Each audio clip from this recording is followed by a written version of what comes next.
Official time is 6 p.m. Yeah. Call the meeting to order. Join me on the pledge. I pledge allegiance to the flag of the United States of America and to the republic for which it stands, one nation under God, indivisible, with liberty and justice.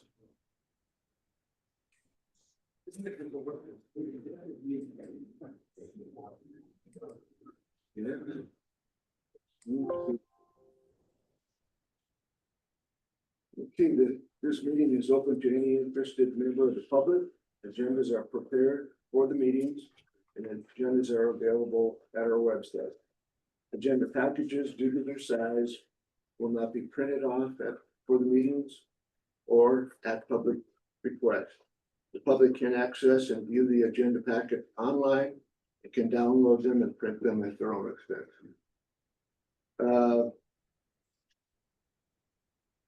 We're going to call the meeting to order, and if the secretary would take the roll call, please.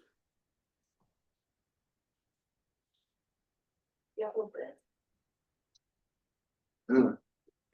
It should be on your. Just call them by the name agenda. in front of them. Yeah. Right. All right, Doug Carey, Here. Frank Ewald, Here. Tom Zerfman, how do you say that? Close enough. All right, Mike Rivera, Here. Greg Erpenbach. Yes. Here. And Jeff Esman.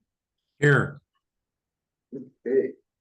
With all board members present, we have a forum, and during the course of this meeting, the public may be heard before a vote is taken.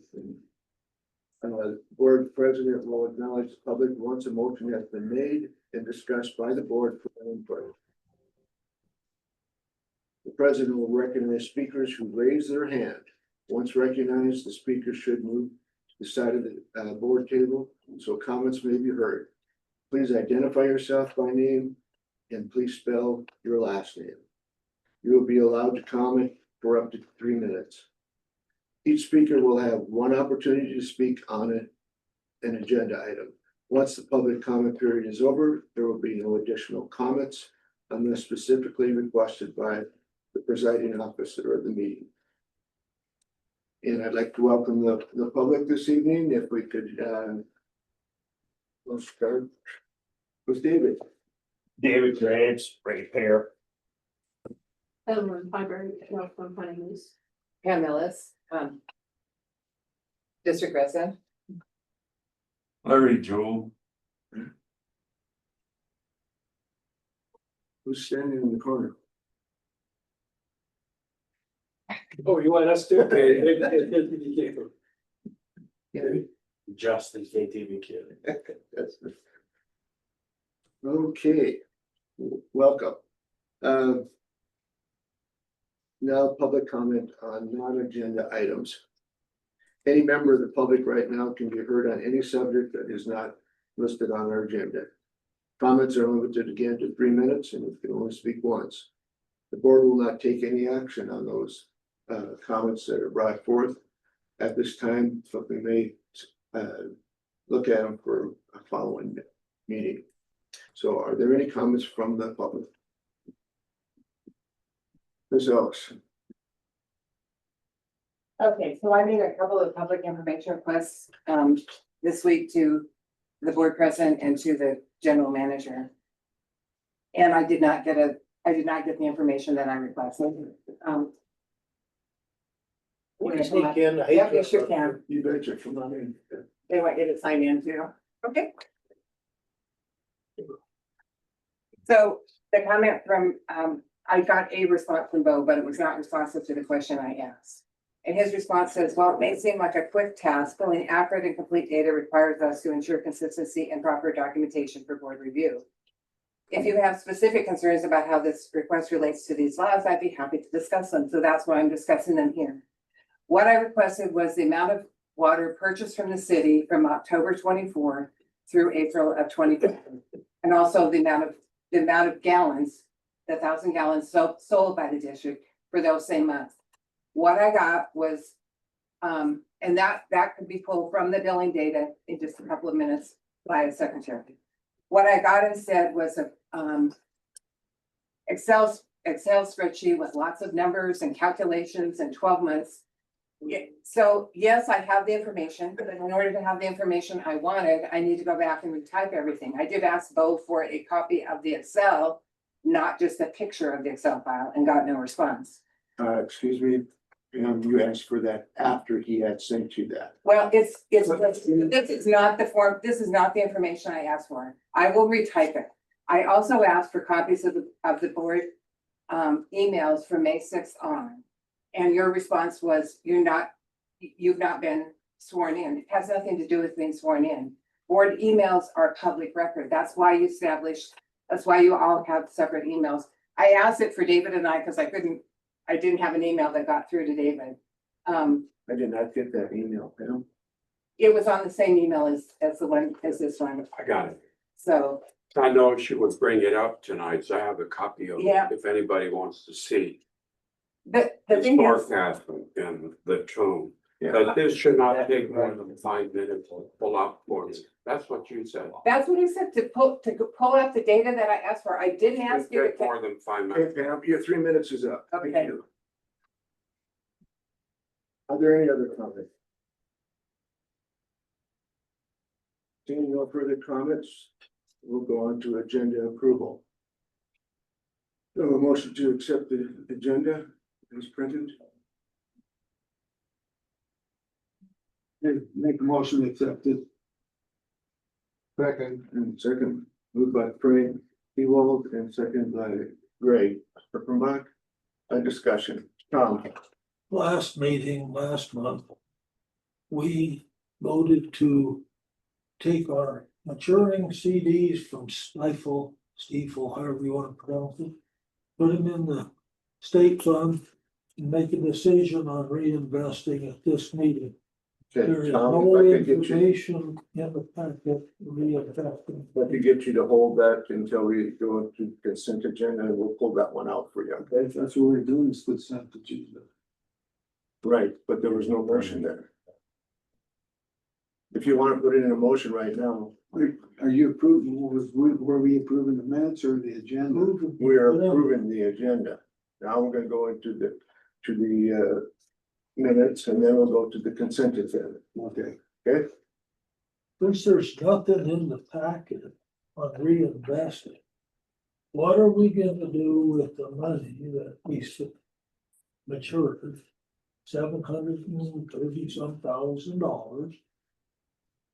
We need to invest the money properly. And we don't have an investment proposal. No, we'll discuss that in the financial, right, and the minutes. After the minutes. Agenda has been approved after we get a roll call vote or just a voice vote. All in favor of approving the agenda, please signify by saying aye. Aye. Aye. Opposed, same sign. Aye. So, Director's Bowen as opposed.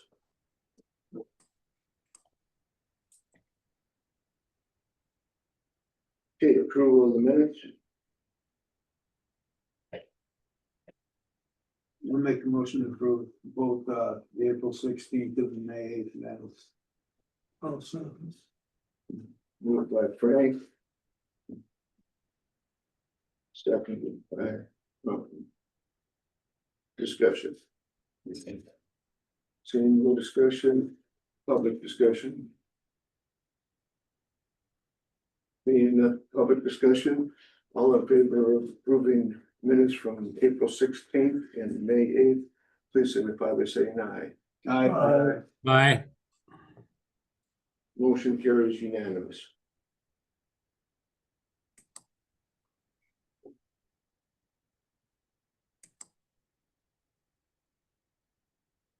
Okay, we move to the consent agenda. Do I have a motion to approve the consent agenda or a motion to withhold one for discussion? I move to accept the consent agenda items 1, 2, 3, 4, and 5. Okay. Mr. Chairman, Yes, I would like to separate the balance statement portion of the consent agenda just for purposes of asking a question later. Let me look at what number it is. item number 2. Thank you. That's the balance sheet. The budget statement is item 4. You want the balance or the budget? The balance statement. Okay, that's item. Section item 2. No, I will make another motion, seeing as how there was no second, to approve items 1, 3, 4, and 5. been moved by Tom to accept consent agenda items 1, 3, 4, and 5. Do I have a second? Second. Seconded by Greg. Discussion. Any discussion from the public? Seeing none, all board members in favor of consenting on items number 1, 3, 4, and 5, please signify by saying aye. Aye.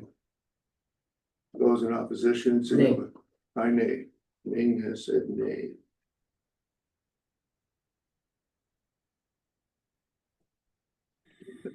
You make the motion.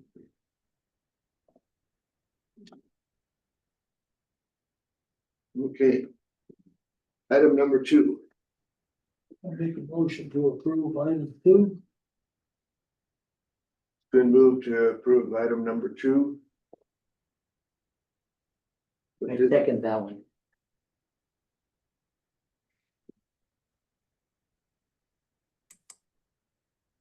Mr. Chairman, is now appropriate time for me to ask my question about it? You bet. If I may direct it to the general manager, Bo, I'm curious about the in the current asset list, there are 3 entries for DA Davidson. One's a negative 100,000 in an asset list, and other one's a positive 100,000. These may have been carried forward in previous balance sheets, but with Director Zerbuin, who's done outstanding work in terms of looking at the financials, in my opinion, soon to be departing. I've been trying to spend a little more effort on this part of our agenda. And I was wondering if you could give me why I wasn't aware that we had any money there. Do we really have any money there? Or do these 2 things net out to 0 and we just have $13 there? Can you tell me what's going on with that? Well, I think it's a dead account and it's in Black Mountain. So our year end, we will eliminate a number of these things and reset our budget. Our auditor was in here last week and I have talked to him, not specifically about this, but about, more importantly, I think the interest rates and depreciation, which is not reflected on our P&L statement. But to answer your question, Josh, correct me if I'm wrong, these are dead accounts and they should be eliminated. Yeah, I believe Right, so. right away. We don't have to wait for year end. They shouldn't be there. And I made a note. I will confirm it. Thank you very much. Any other discussion on item number 2? Public comment on item number 2. Okay, no public comment. Board members, all in favor of approval of item number 2, balance sheet, please signify by saying aye. Aye. Aye. Opposed, nay. Motion carries unanimously.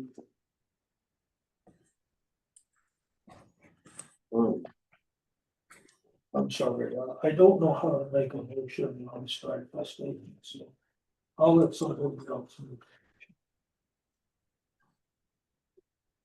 If I'm allowed to answer his question, because Tom was in my office today, basically asking the same question.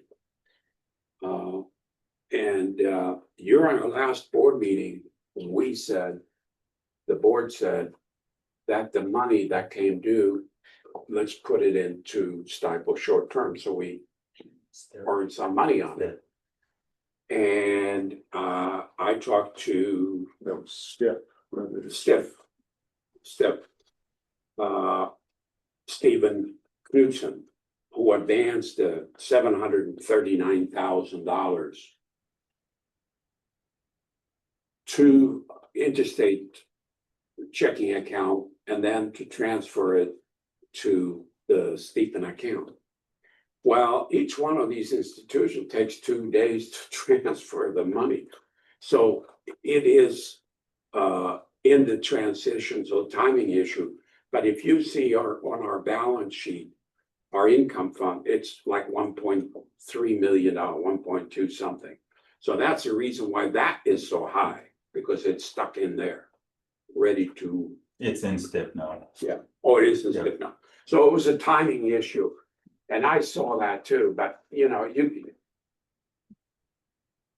I have a summary of all our investment portfolios that I keep track on also the income by those. So it was a timing issue, and it looks terrible because the money is not working for us, but it will.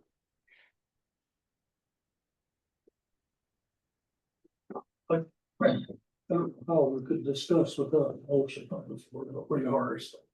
They're kind of a different thing. The problem I have with Stiefel is that last month, we all voted on a motion to consider reinvestment at this meeting. There's no item on the agenda to reinvest this money. It's gone from Stifel. I understand that it doesn't show in the Montana State Fund, but that's the end of April. But we explained it takes time. I understand that. But what about reinvesting? We're doing nothing that last month we said we would do. I don't want to deny the Stifel statement because it still has numerous CDs for future. I don't want to accept that we're not doing what we said we would do last month and consider reinvestment. That's my dilemma. Why aren't we doing what we said we were going to do? Where is our reinvesting options? So typically what Steve Knudsen does with Stifel, he sends us an investment proposal. And I told him about this meeting. I have called him 2 or 3 times.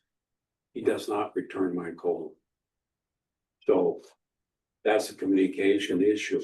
But normally he would have that investment proposal for this board meeting. So I don't know what's going on with him. And I have not been able to get hold of him. Mr. Chairman, Director. while we're on this topic, I know from previous service that in prior years, prior boards dealt with a number of different investment advisors and shop things around, and then subsequently made a decision to go with an exclusive investment advisor.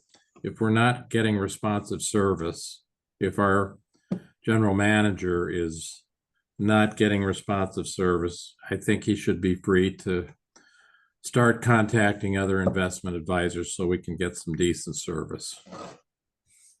Competition actually works once in a while. Director Dugan. All right, we also have 531,470, almost 532,000 in a simple smart money program with Stephen.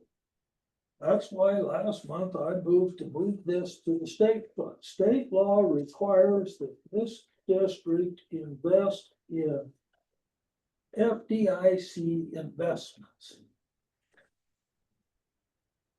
Our smart money rate at Stifel is questionable whether it's FDIC insured. We have never gotten a true answer. So in the meantime, I think we ought to take that 500,000 and add it to the 700,000 and put it in the STIP fund, because we're being told that that's a legal investment fund that we separated from. I don't understand how it's legal, but that's beside the point. Everybody else thinks it's a great thing. We need to follow state law and be FDIC insured with our investments. And that is what state law says. We just can't ignore state law and do what we want. Director Cabrera. Mr. Chairman, we had people in here talking about this FDIC approval insurance. And they guaranteed that they are following the rule of law above 250,000 per what we're doing. So it is in there that they are within the FDIC approval. We've gone over this year after year after year, and I think it's time. Fortunately, I'm going to be off of this board, that we would start listening to what our investment advisors are telling us. Obviously, because of the confusion we have with this board right now, doing this, doing that, doing this, doing that, never coming up with a decision, we get into the point where they don't want to communicate with us. That's all I have to say. Right. Board, you have Well, the problem with the Stockville, as you know, we cut that fund in half more or less. And he knows how much we love the steeple, and you know, say that wrong. Step. And you know, if you follow the step, I looked at it earlier this morning. And it's getting back up there. And you know, a 30-year treasury bill now is over 5%. So there are some opportunity for us to lock in that 5% for 3-4 years if possible. But I would report back to the board on Tom's inquiry. I wrote it down on the FDIC. So, but anyway, the money is working for us, and the statement was a timing period. So the funds are working as we sit here. Director Spoon. FDIC has a clear maximum insurance per account of 250,000. When we have 530,000 in an account, that's not gonna be FDI insured for the full amount because it's on account. We need to get this thing done. Well, I will confirm. Director Cabrera. When they pay an account for 250,000, we have it in different funds that guarantee that anything we have is or below $250,000. So the count with Stifel may be in 7 to 10 different accounts. So obviously we're there in regards to being insured. And that is how STIP is also. Director, you welcome. Thank you, Mr. Chair. When we put it in STIP, it's all, 3-day accessible? Yep. And if we purchase bonds or anything like that, it could be 3 to 5 years, or pay a penalty if we need it. Correct. So we don't know exactly how much we're gonna be needing. Right. So I think STIP is probably the way to be doing it right now. So, Say that Stifel Smart Rate's also available within 24 hours. Right. Or 48. What you Yeah, it's a very convenient, and as you know, we pulled out. I'm wondering off here, 500,000 last month to pay our water bill. So Tom, you're not gonna move to approve the statements, We're not doing what we said we were gonna do last month. okay? So are you gonna make a motion to not approve items 6 and 7? We have to, We haven't Operate. talked about 7 yet. Let's discuss it. okay, we're on 6, so you have a motion not to approve on 6. I'll make a motion that we draw down the Stifel smart account to less than 250,000, so that we stay in our FDIC insured and invest in it stateful. I think the I'll other second that motion. way the two. One much higher. than Okay, the other, but we're can you staying- just reiterate your motion in 1 second? Draw the smart money account at Steeple down to below 250,000 and put it in Montana State Fund. So that we're following the law. Yeah, Director Espin, you seconded that? I did. No, discussion from the board members. Director Cabrera, I think you need to talk to Stifel directly in regards to making sure FDIC before you do something this drastic. We have talked to them before at this meeting about the same thing. And the fact is, the accounts are under 250,000 in several different accounts.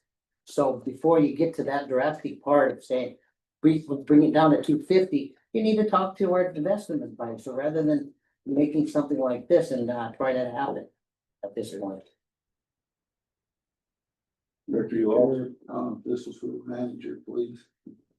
Bo, do you know what the difference in, percent return on STIP and Stifel's 24-hour account? Oh, I think it's hard to beat I just checked this cycle today and it's 4.31 plus. And that was what it was back in early April, so. And based on the interest, it's moving up and we seem to get better rates out of STIP. So make a long story short, they seem to be more sensitive to the market conditions out there than Stifel. STIP is paying better interest right now than Stifel. I didn't check their rate, but obviously that fluctuates every day too. But last time, I feel that the STIP is more sensitive to the market condition. And by the way, I chart that stuff. I didn't show you all this, but I chart it and I can see it and I'm amazed how steady and how sensitive it is to the market condition. okay. Any further discussion? I'll go to public comments. Pam, I mean, I do want to say first that I think that's a good motion, but there is a change in the law. So, and I think that this Stifel account qualifies, I'm keeping our ready cash in Vanguard Cash Plus, which is an FDIC insured, but you can insure up to $1 million individually and $2 million as a couple. So there is a change in the law for FDIC insurance. I don't think it's just any old account, but Vanguard Cash Plus does it, and I think that's what the Stifel one does. I think Bo is correct that STIP is better and a better investment, and to me, it's better to have the cash that you're using in one account, and STIP has been tremendous, but the law has changed for what is FDIC insurable. any further comments? Seeing none, we'll have a vote on item number 6 to draw smart money down to less than 250,000 in the Stifel account. All in favor, please signify by saying aye. Aye. Opposed? Aye. I was in favor. I'm sorry, Mr. Chairman. Okay, there's just a slight delay. That's okay, Jeff. So only one is Greg and me. Yeah. Motion failed, didn't get 4 votes. Yeah. Right, Get 4? you, Yeah. Frank, me and Jeff. All right. Okay, moving on to consent item number 7. Director's Actually, gone. no, I'll make a motion to approve the stifle statement because it's against the law. Okay. There a second? I'll second it. Is there any discussion?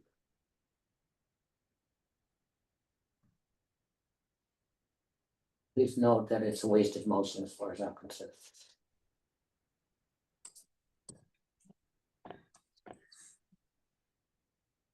Seeing no board discussion, is there any comments from the public?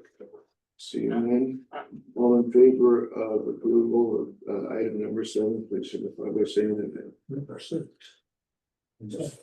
Still on strike. No, 7. Stifle, right. What's the motion on 6? You made it. You made No idea it. on 7. Was to approve it. No, I made no motion on 7. I made a motion to approve Stiefel since it was now a legal account within all legal boundaries since being moved on account. Smart money now. I didn't make a Okay. motion. on We went to item number 7. Right. So we'll move back for you, Tom, to item number 6. Please state your motion. Make a motion to approve the Stiefel fund. Since now it's within state limit.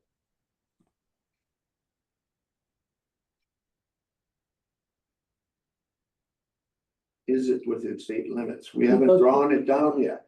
We made, we brought down, will be. I make the motion to approve. Okay. I'll accept that motion. Is there a second? Motion dies and for lack of second. And move to item number 7. I don't know how to make. I'm sorry. I'm allowed to comment, I'll say. I move to accept the item number 7 on the consent agenda.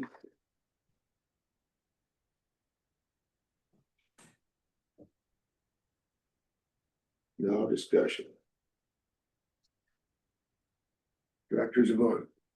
But there's been $500,000 withdrawn from state fund. Most said it was to pay bills last month. So I quickly looked at the budget. We have 8 budget line items that exceed 100%. We have bylaws that require the board to have the budget, review the budget, and are responsible for amendments. Here we're withdrawing savings to balance a budget that has not been amended. The budget is presented was balanced. There is no reason without amending the budget to withdraw $500,000 from the state fund. That is totally outside of, that's backdoor work. That's not transparent. When you have a budget, you follow the budget. If you're out of budget, you amend the budget. We haven't amended the budget and we're drawing down savings to pay the budget. That's wrong. What would you like to respond to that? Well, it really is a cash flow. It's a budget. When we went over last month, was it it was a cash flow, That's all. and being it was able, you are able to remove that money out. You can use it on the budget. So you want to know which budget items it went on? Is that what you want? Go ahead and tell us. Well, we put the $500,000 in there at one point. And we took it out, but if you look at our budget, P&L statement and balance sheet, we are well ahead of our budget, the top line and the bottom line. I operate within budget. if we're taking in enough money, as the budget says, and we're not spending more than the budget says, why do we need savings to pay the bills? That's the budget. Something isn't happening. Well, in business, I don't know, but I've been running business 15 years, very successful. You have a line of credit, you get into it, you get out of it. And that cycle account was there so that we can move money in and out quickly, stiff. Out quickly as we need it, and when we build it up, typically July, August, September are key month. We're very, we drown in cash and we put it away. January, February, we're starving, okay? And our volume is a third of what it is during July and August. So a cuckoo clock ticks, very reliable. A business have seasons. And in our case, it's in a ratio about 1 to 3. And so is our cash flow. Cash flow is not constant in our business. There are very few businesses. But anyway, to date, our total revenues are about 10% above last year, 7.5% above budget. And our gross profit is 10% ahead of last year and 18.9% above budget. How come, Tom, you don't bring up that? You focus on some detail of running a business. And with my experience, you pay a lot of money for my experience to run this business. I do it to the best of my ability. And that is moving cash out and in of accounts routinely. Okay? And if you wanted me to run to the board before I took out the money on the, you pay me to run this business, and the cash flow is part of running the business. When the board decided to go with SPIP, it was because of the fact we could move money in and out without costing us anything. That's why it was moved into STIP originally. So go ahead, Director Eastman. Well, for many years I ran a business that had seasonal highs and lows as well. And I understand, needing to, draw on resources when things are slow in terms of available cash on hand. I do think, we don't want to, I think we do need to have some kind of process so that we don't have unlimited,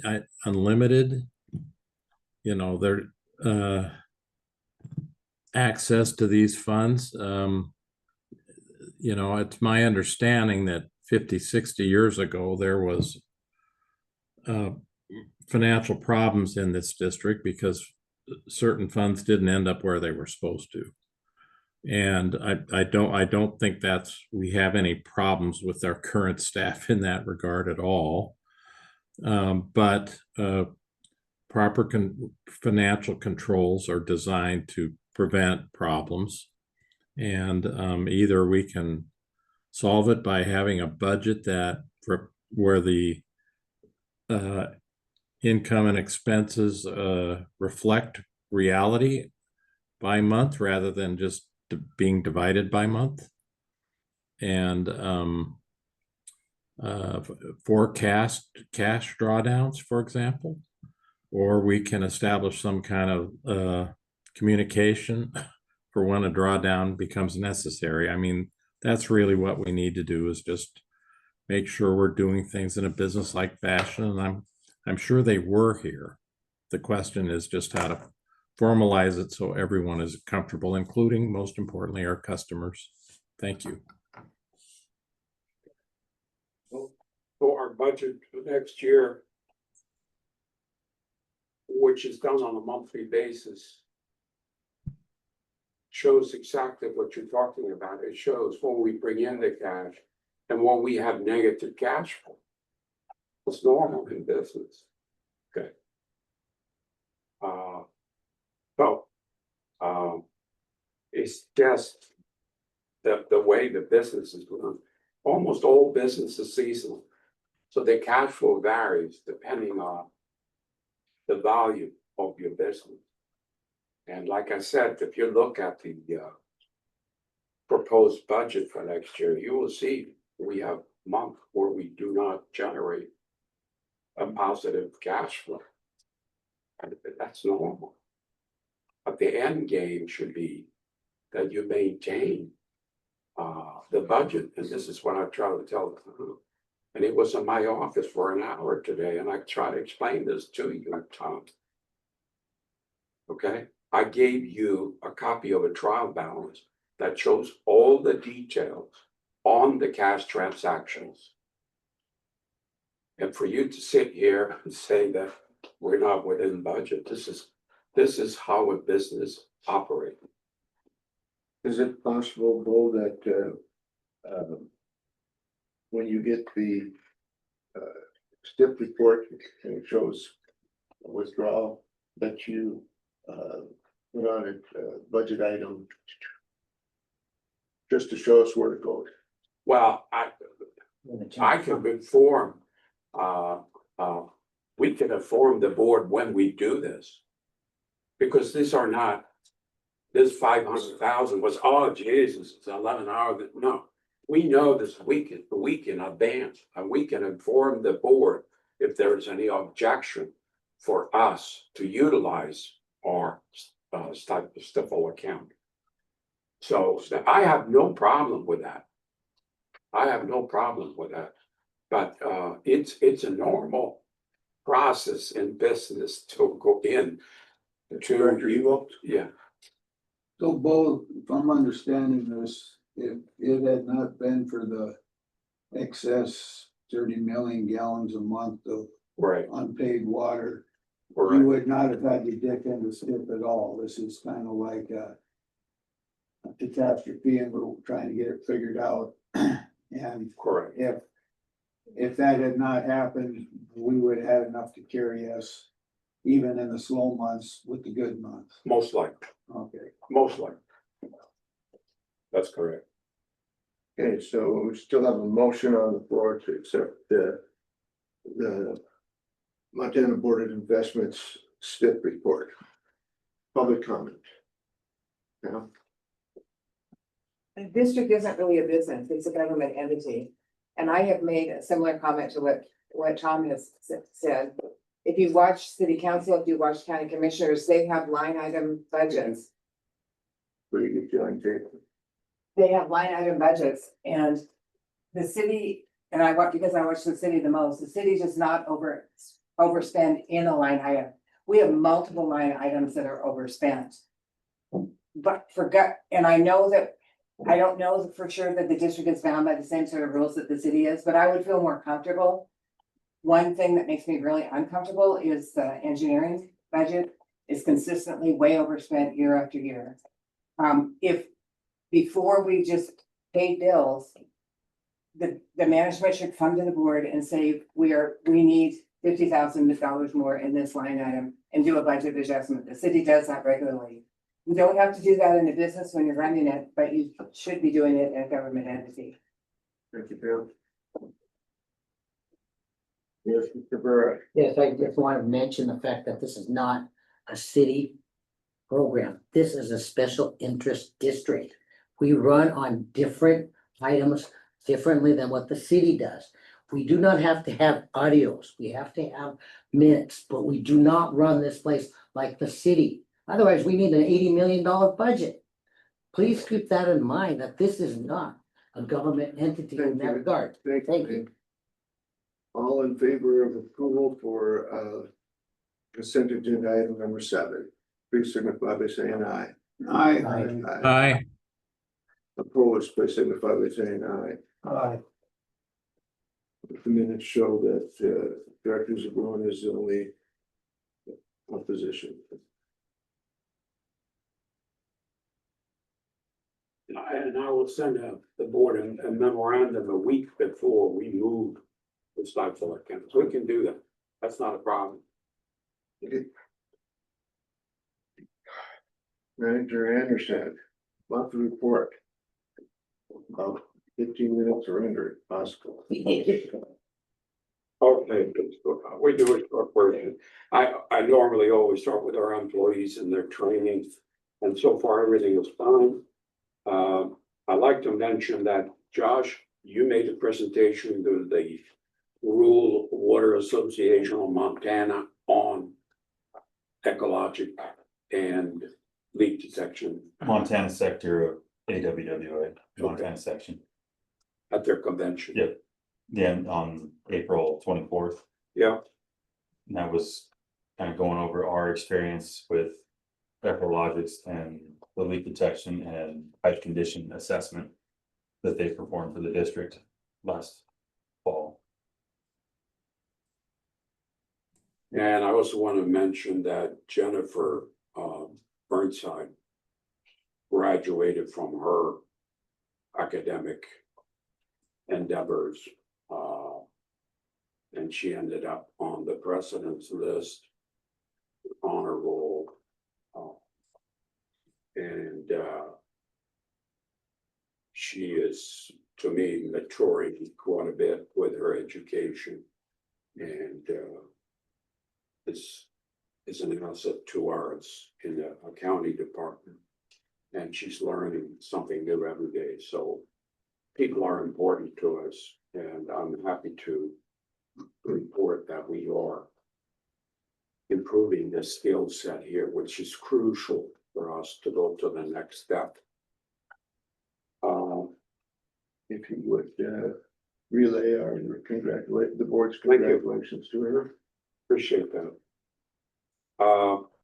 Customer complaint issues.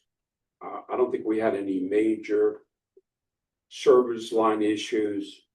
As you know, we put in a new fire hydrant on the intersection of Sherrill and Columbine.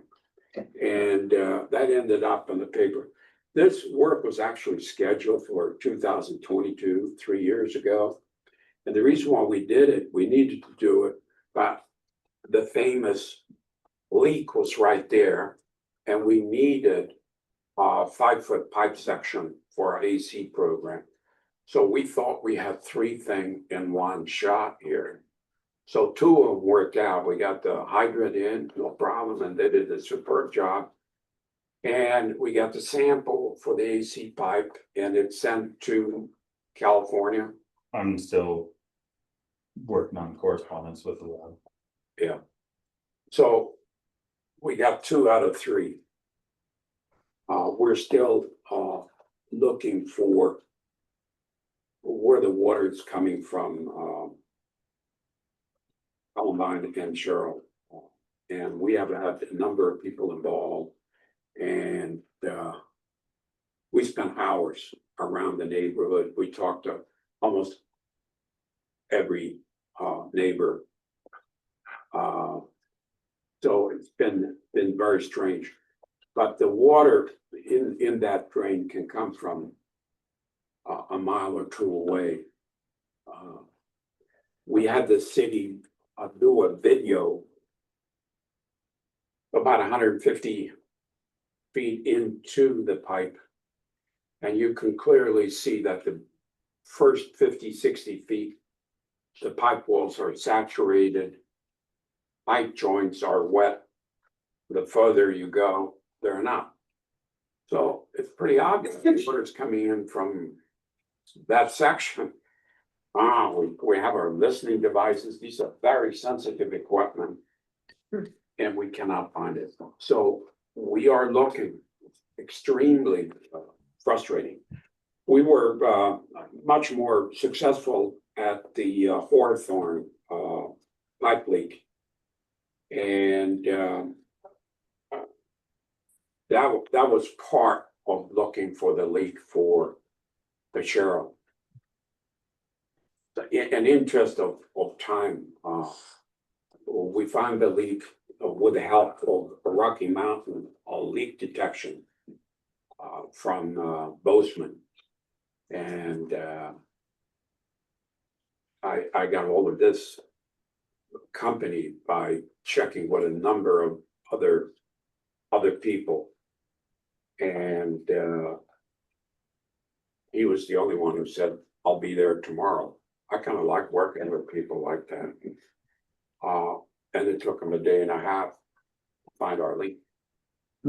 So we have not been that successful since then. So let me speed forward, if I may, and show we have the victim here. This is the official crime scene. Before we do that, this is how a pipe 8-inch typical AWWA sleeve joint look like. Well, it has rubber compression fitting on both sides.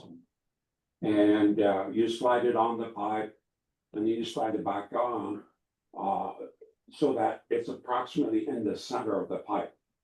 Now, our guys would typically they always mark the pipe so they know where the center is. That was one of the problems here. So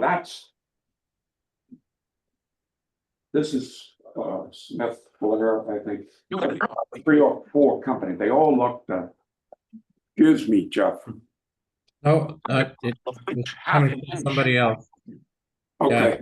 So I've that's, seen those pipes, yes. yep. So that's a standard. There is nothing special about them. And they all make the same. The only option, they have 3 different types rubber gaskets, depending on the type pipe. It's a PVC pipe. It's a different sleeve than an AC pipe, for instance.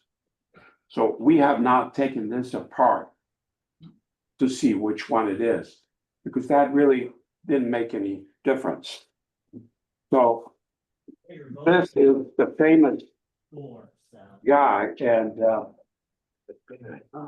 the board have the report, full report. Well, I don't know if he can see this. Somebody there, whoever that is. So anyway, this is the compression fittings. This is the rubber gasket, and this is an 8-inch AC pipe. So the obvious thing, of course, Hey, Bo, it's the hole, you know. that could be moved right up here if people on Zoom can see it. Can I ask who is on Zoom 175-1?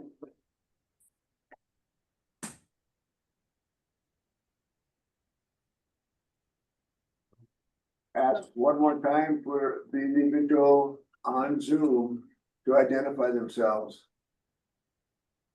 But Doug, it could be Q2 because they said they were gonna record it, Well, they would identify themselves. but they might not have a person there. Let me look at it later. Can you tell what you're looking at there, Josh? The obvious thing is the hole. We're looking for a hole. Oh, wow, we found the hole. So we took this section back to the office because we needed a sample for our pipe testing program. So when we did that, and put it on the shop floor, one of our crew saw this mark here and they cut and then rubber jet. There is a little cut there and cut. Rubber, the water jet is very tough, very difficult. Water would just kind of flex. However, this took place over a 15-year period. So it started out with a very, very small leak. Why did it leak? They had not cleaned the bottom of the pipe. So when you're in a pit and slide this joint on, you stir up some dirt if you're not careful. And our guys would wipe this clean and then thread on the pipe and then push it back on to the downstream pipe. Now, in that process, sand got caught between the rubber disc and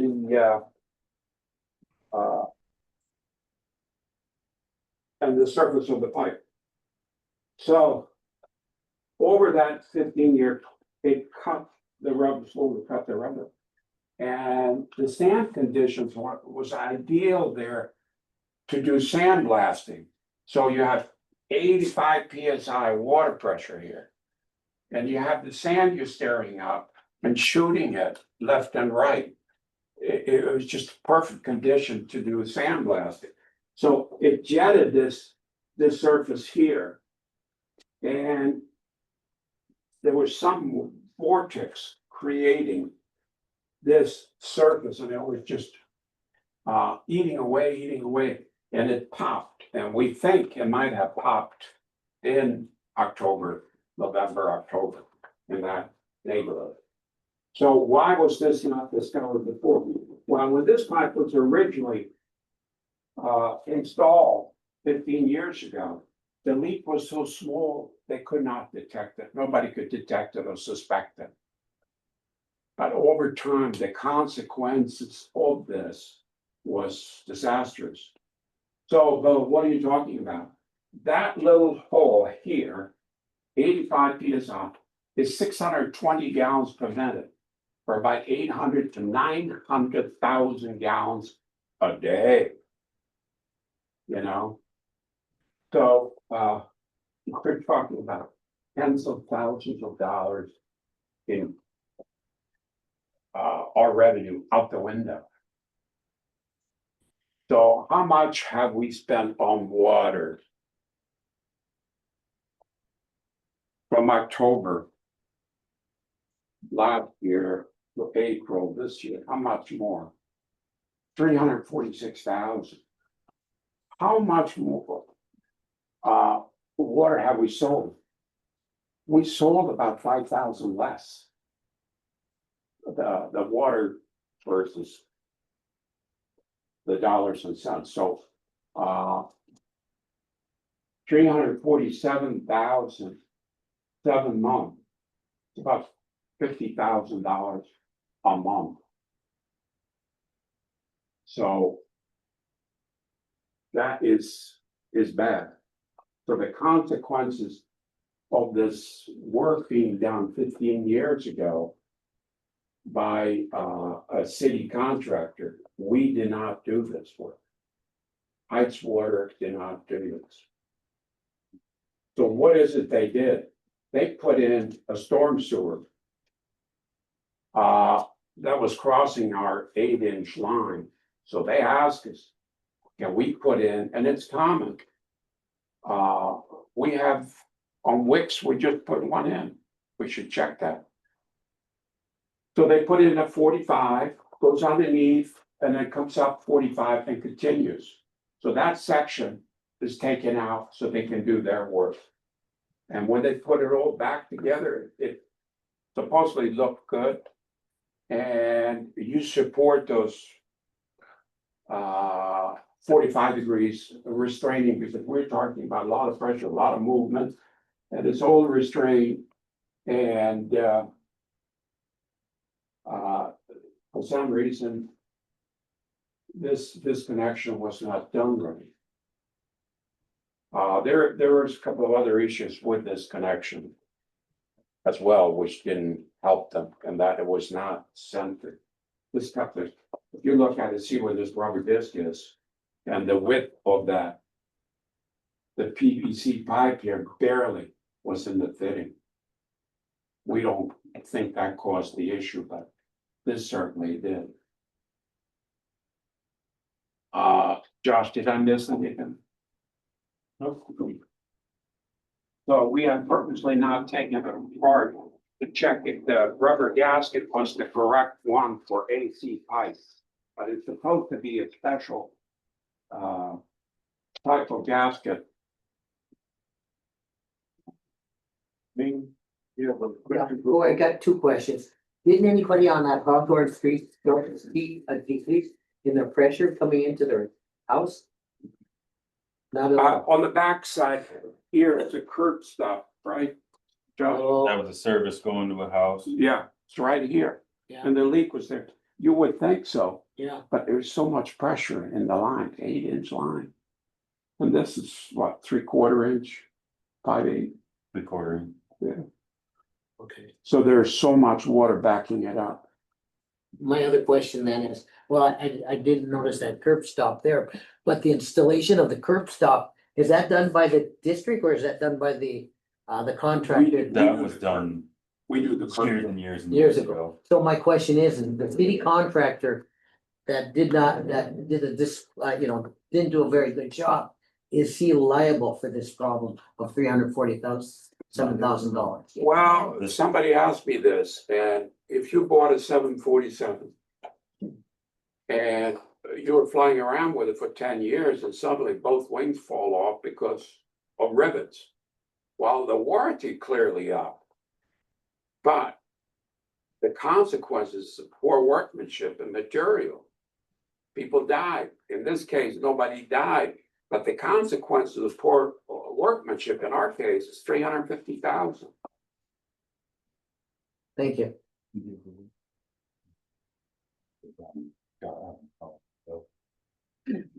City records would show. Director Walt.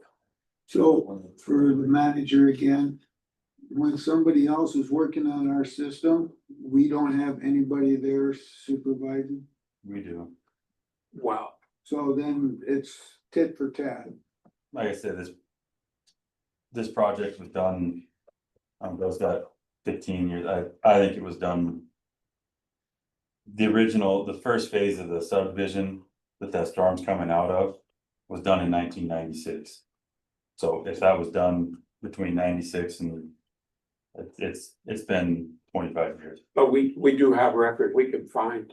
But I think what's interesting is anybody working on our system have to have insurance.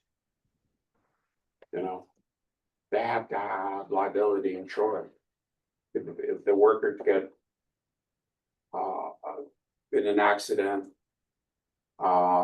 we have to be protected so they don't sue us. In this case, kind of a material issue. Can we go back on the insurance to file a claim? I don't know. Jeff might know about that. Yeah. And like I said, it's tit for tat. Did our guy do their job in inspecting it when they did their work? Yep, we don't approve, no, they approve the job, we don't. They asked us, can we do this? Yes, But we got somebody standing over that home, that's sure it's done right, we better have. right, but it's not for us to approve or not. It's not. Usually, but on most projects, We have approve. guys. So you bought the thing.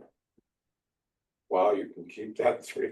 Well, when that was done 25 years ago. I have no idea. Yeah, but what I'm saying is that we approve the workmanship. Yeah. Director, you will, It's a bond. the Bowen. Look at you, you're moving your hand.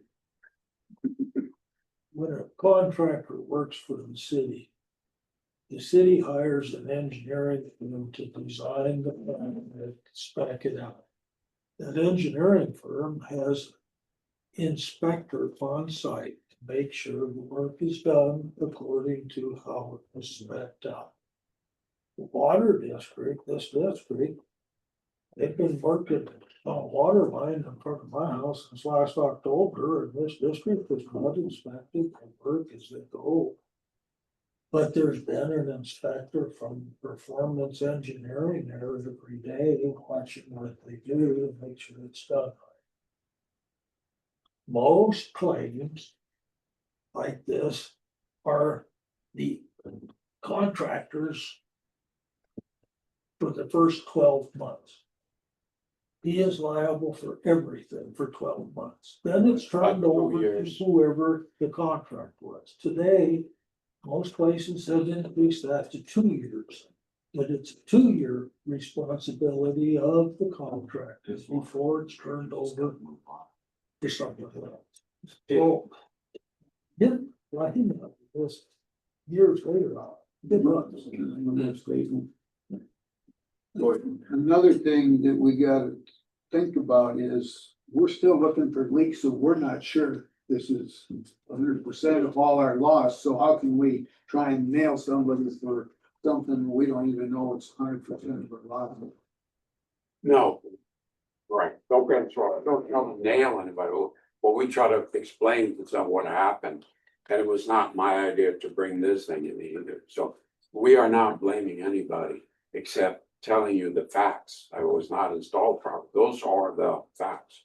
The facts is also that it's all water in Charleston, it's still leaking, and we have many other leaks in the district, I can assure you. Get somebody to help us. You gotta come. Sorry, my first night here, just wanted to come and ask a lot of questions. Here's my query.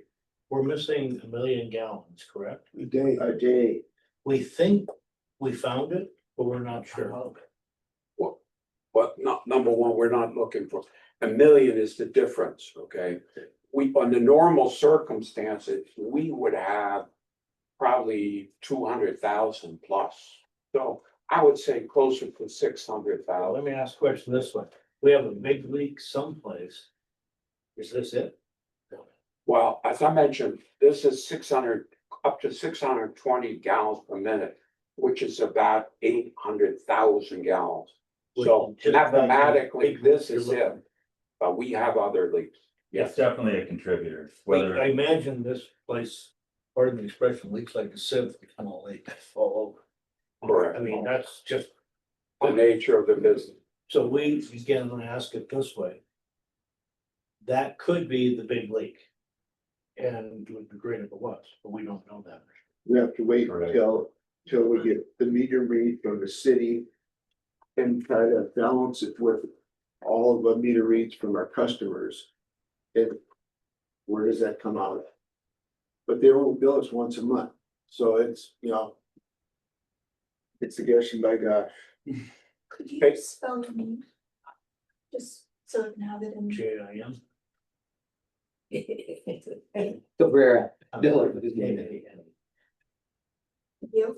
Based on our study now, what we do, we take a water meeting reading at Walter's station. That's where all our water comes from. So we take a reading down there and we compare it with our average consumption in the distribution system for the same period last year. But overall, the water consumption in our district haven't changed much in the last 3 years. But if you look at the changes, we went from 53% to the bad. And when we first fixed the leak, 16%. And we just checked it today, and we're down to less than 2.5. So you might, this is definitely a contributing factor. Great. Why don't you explain, this might help him understand. Yeah. What is the national average for leakage in water systems? 16. Yeah, according to EPA, it's about 16%. So why are they concerned about it? Well, it's a waste of money, resources, and waters, believe it or not, is a limited resource. Even here with the Yellowstone River, we have to be careful and we have to conserve. And the water costs money to treat, and then we have to dispose of it and collect it. But it's about 16-17% nationwide. 2 years ago, ours was 11%, and we hadn't been that low for, I guess, many. When I first came in, we didn't concentrate too much on the non-revenue water because we didn't have the issue. So once we started looking into this, something didn't make sense at all. Last one. Also, currently, Bo's been working on this, but the city is putting in a new meter at the Walter station, which is where we buy our water from. So we're gonna get better metering data. When are they installing? You said tomorrow? Tomorrow, see what, yeah, what. According to AWWA manual, the rule of thumb is you go to the source first when you look at the non-road. What is your source? Do you know how many gallons you're getting? That was our number one problem. Because our charge indicated that some month we actually sold more water than we bought. So we suspected the water meter. And there was no consistency in the water meter. So to make a long story short, much longer, we asked for all documentation, wanted to be tested. Well, they hadn't. So I have a proposal here to the city. Dated December 2 last year, we paid for the meter. We need to know what's coming into this area 24/7. And it was $16,000 proposal that I said, we paid for it. This is so important. And we want to tie into our SCADA system. So we have to run down and read the meter. And that's what we do physically. Everything, the rest of the territory is on SCADA. We know exactly what's going on. Sorry, I'm going. You only went there 25 minutes and Mr. Chairman, I do have one question on this topic before he moves to the rest of his report. Okay. Bo, is 85 pounds of pressure seems a little higher than it is normally in most zones. Is that pressure high because this is part of a system that pumps water to our tanks, or why is it so high in that region? It's tied into the distribution system. So in that area, it's one of the highest pressure zones. That's pretty average for the district. We sit at 85 pounds right here at the shop consistently. So if you look at our pressure nodes, if you will, that's it. And if you look at, like I said, an inch and a quarter hole, which that averaged out at 85 psi pressure differential across that orifice, it's 620 GPM. 620 GPM, which is about over 800,000 gallons a day. See, Thank you. Thank you. We'll move to old business. I just wanted to I add just have one. information that I'd like to add. I mean, Information you'd like to add to, this, because I turned in a public information request to the city, and so Debbie Melling called me today. And she had actually pulled the records. This was actually installed 22 years ago, not 15, not 17, but 22 years ago. And she also said that because it had been leaking for six months, she thought it was impossible to tell how it had originally been installed. But I mean, I'm reporting that secondhand. But she has pulled the records. It was installed 22 years ago, not 15 and not 17. yeah, I'm sure Bo has or is. We have it up there. But if she wants that, I can deliver it to her office. I don't think she's interested in it. I mean, I think Tom Point's a good one. It was 22 years ago. Old business consolidation study progress report. You have anything? Okay, so it's got the minutes from our March meetings in the agenda packet, and our meeting for Monday was canceled because they're still waiting for some more data from the city before it was even worth having a meeting, so. Okay. Thank you, Frank. Water leak project update. I don't think we need to go into that again. Do we? Well, I think we've described it more than we perhaps should have. But You have a comment? Yeah, I looked at the storm drain outlet on the east end of Wicks this after about noon today. And it's considerably less than it was last week. oh, it is. It's quite a bit, so I was gonna ask you if you're seeing less income. Cheryl, all of them. Storm. It's hard to tell. It's still running. Well, We the checked. storm drain, obviously. But you can imagine if we pumped the ground full 800,000-900,000 a day for 6 months. If I could add one little thing, okay, so what are you doing about this? You have a leak, what else? Well, you're gonna have leak otherwise. So the board approved last meeting, these notes, we're gonna put on the fire hydrants. And they're cellular, they're connected to the cellular. So we can capture real data, real time, 24/7. And that goes to a third party that analyzes it. So they can coordinate where the leak are, where the suspect leaks are. So we're gonna move these around in the district to just take a healthy checkup. And we have bought some other equipment that the board authorized. So we are doing something to prevent this from happening again. So this idea, we solved all the leaks forever. No, not at all. I want an update on the equipment. I have a meeting for the laptop tomorrow. The correlator is shipped and training is scheduled for the 17th and 18th of June. And then we'll be having a kickoff meeting next week at some point with Anna Shea, the same lady that we had for the conditions assessment. She's gonna be stepping in to be the project manager for the Echo Shore project. And that's one of the reasons why we selected them, because we worked very well with them. And we thought their results were very thorough. They didn't find any leaks, but. Okay, we'll move Yep. on to new business. Mr. Chairman, I do have a question on, Great. on this item for the general manager, if I may. Bo, I noticed when I reviewed the report from the gentleman from Bozeman that you brought in, Yeah, that he encountered some difficulties with respect to the mains in by the busy streets. Are you contemplating bringing him back at all, ever, or is he done? He was back. so, He was back on Tuesday. so I talked to him today and, what we are planning to do is like 2 o'clock in the morning, go up and down Main Street.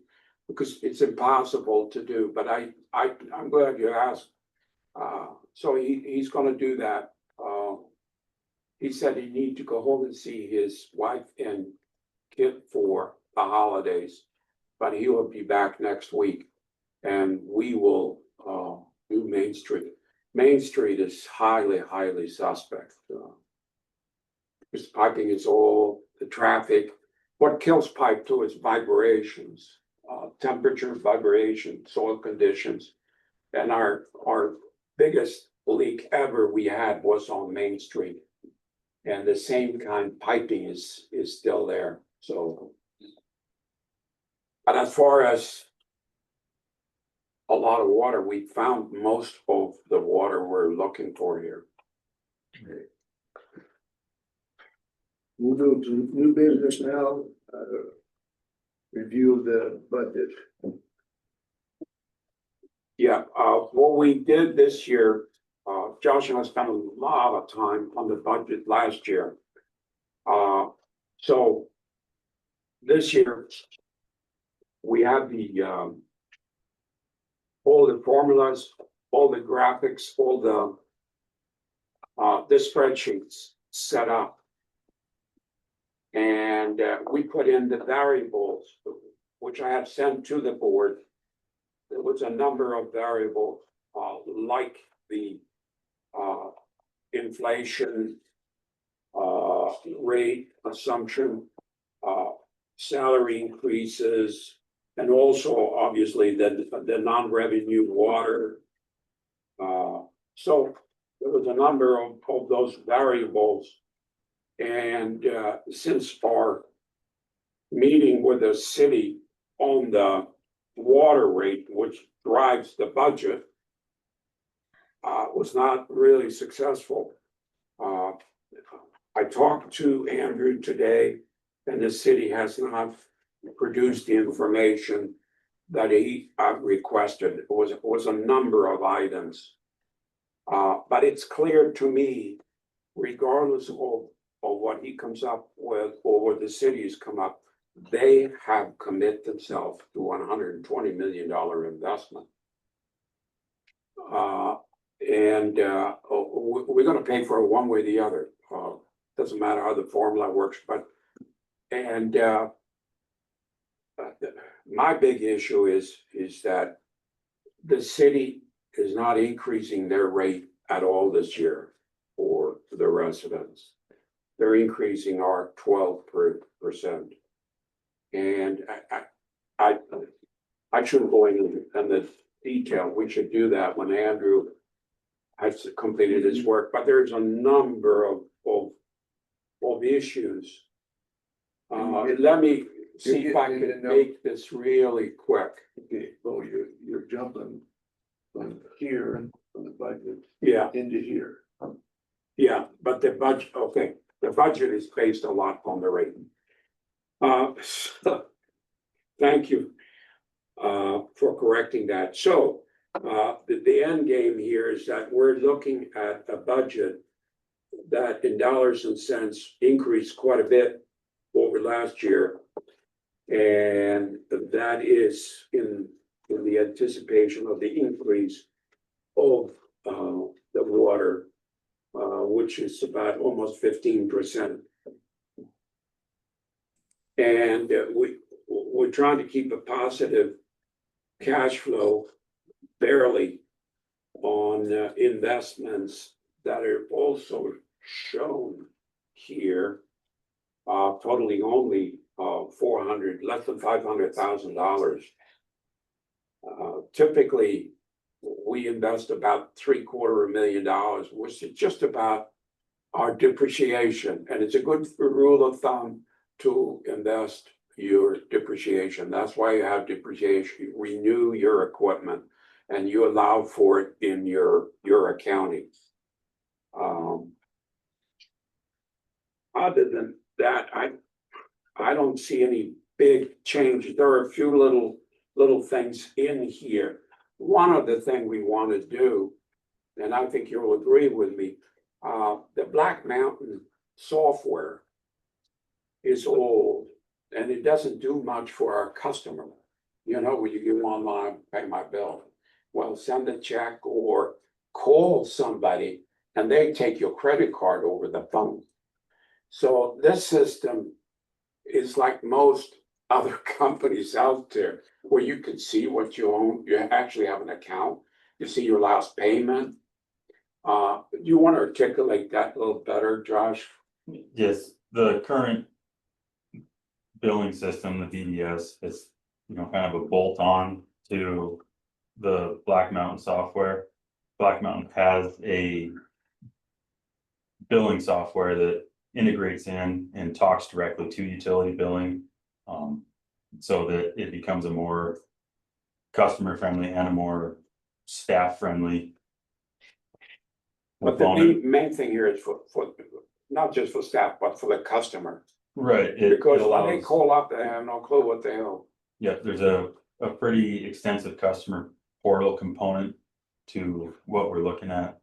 And it shows they can review their billing history, they can sign up for auto bill, they can receive text, email, phone call alerts. There's a number of advantages. And then also on our side, being able to customer contact, being able to call, text, email, everything to the customer. I just feel we need to upgrade our system. We operate this thing like a country store. And my office over here, and I hear the people coming in here paid by checks and all. Yes, terrific. But the rest of the world have kind of advanced and we need to go there. So much is done on the internet and you pay your bills. I don't think I write a check for a lot of things. It's just disappearing cash. So the transactions are done on the, and by the way, this is not very expensive. But I just feel that every year we need to upgrade something, not just the equipment and the piping, but we need to do something for the customer. We'll make it more convenient for them to do business with us. This was a demo that Susie and I watched this morning.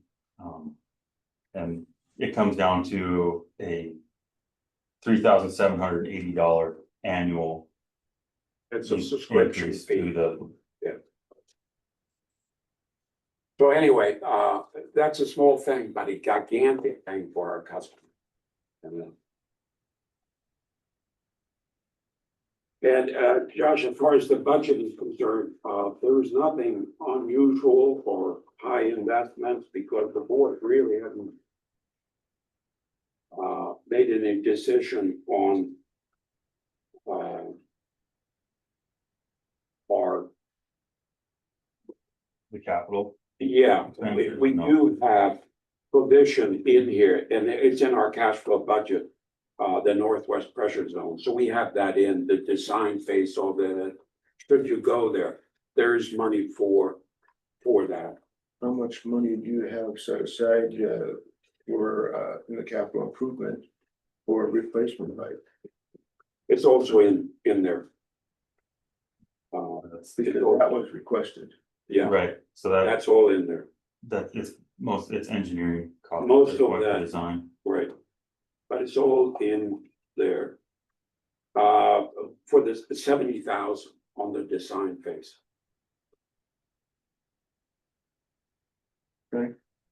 Okay, so Bo, I was looking at your tally here at the end of April, Yeah, and you're showing that we got 85% of our budget spent for the past fiscal year. Which at the end of April should be 83%, and we had some expenses we weren't planning on, like the Ecologic coming in right. and testing the pipe, plus all the overage on Sure. revenue water. So I would say last year's budget was pretty spot on. We're talking 2% difference between what it should be and what it actually is. So Right, we're only that's over fine. like 2%. You can't get much closer than that on a year budget.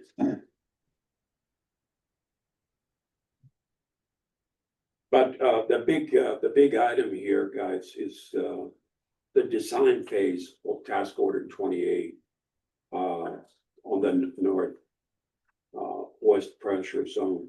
And I have scheduled a meeting next first week in June with Louis, Brad, about the hydraulics, water quality. So that's moving on, and unfortunately, the engineering expense of this stuff. You move around and it's $1,000 to do this and that, and whenever we change, and task order 24 or 8, as you know, it's been changed 3 or 4 times. And every time we change, it's $30,000-$40,000. It's amazing. It's absolutely amazing. So I look forward to the day that we can, finish task order 28, which is now 3 or 4 years old, I think. And the original engineering project, as you know, was $600,000, and we're still pecking away at it. So it's a financial cancer. It's got to be stopped. Were they not to have to us numbers? For the, We should keep changing. Yeah, excuse me. Yeah, it's up to the board to decide on. You got. we haven't got the numbers. We asked them to get us the numbers by this evening For the second connection. for the second connection. It's over a month now. Well, I don't think they have come up with any numbers for the second connection. And the You're other- talking about the design? That's what Because the that's what the resolution said. And they're supposed to also use industry cities- standards to figure out what the demand for water is. Correct, that's what this meeting is all about. So it won't be until June or July? Why not? Oh, God. Well, They can't They, make money. they harp at us for not getting out the pot. They don't even know where the room is at. yeah. Well, I appreciate that, but so what are the issues, Numbers. you know? What is the average growth rate for the north and western pressure zone? It is our meter zone 16. If you go back, I think 4 and 5 years, the average growth has been over 4%. And the high and low, the difference between the water consumption from, I know the little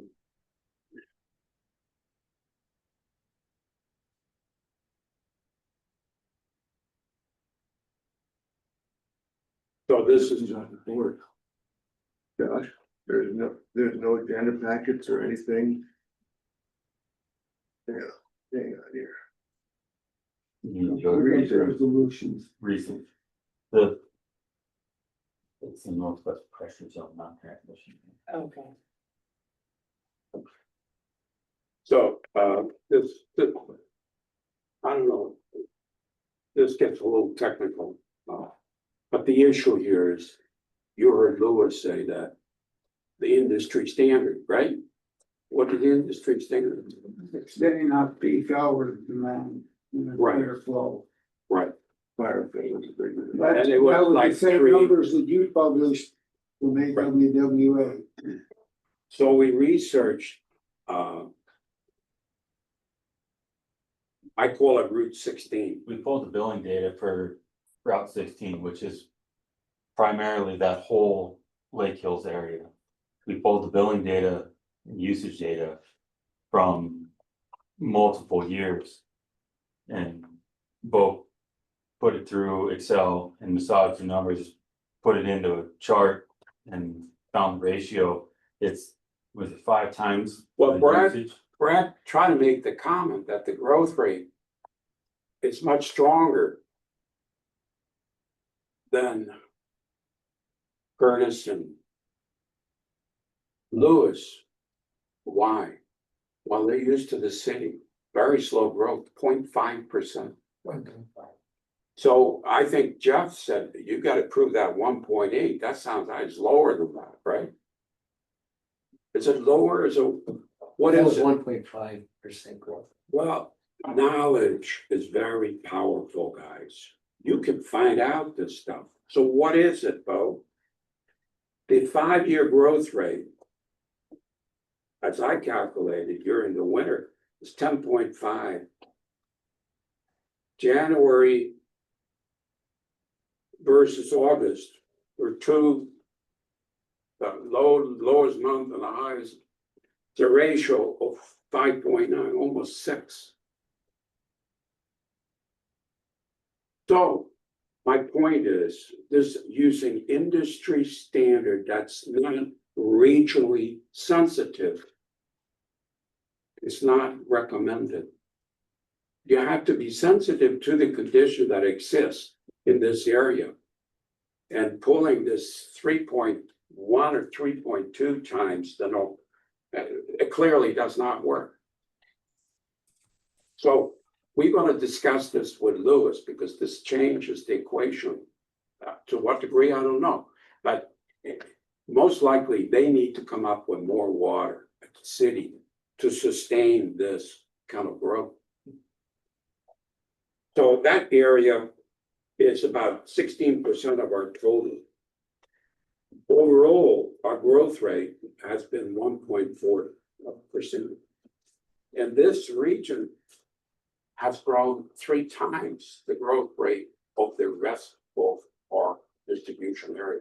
It took me a long time to calculate all this, but Brad asked me if I could do this because he knew the state.